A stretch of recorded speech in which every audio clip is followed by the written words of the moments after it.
Hello guys, today in this video I'm going to tell you what is the correct method to cancel your HoneyToon subscription. Okay, so first of all I want to tell you there is no method to cancel your subscription via online. Okay, so you need to contact with the customer support team by using email address. So you can see this is the email format. Okay, you can copy this or you can take a help with the you can with chat GPT, or you can make a prompt like you want to cancel your HoneyToon subscription, please make a email, or you can please write a email format. Okay, it will provide you in the email the necessary things you need to ask, like your name, username if you have any username, but in HoneyToon there is no username.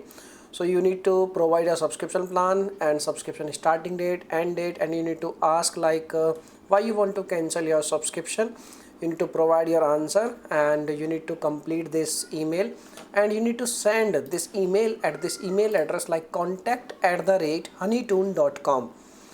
And once they receive your request, they will cancel your subscription. Okay, but make sure when you send this email, make sure you are using correct email, like which email you have already, you can make an account. Please try to send email by using the same email. Okay, so this is the method by which you can cancel your subscription on HoneyToon. So if you have any questions, you can make a comment. I will reply very soon, and thanks for watching this video. Bye bye.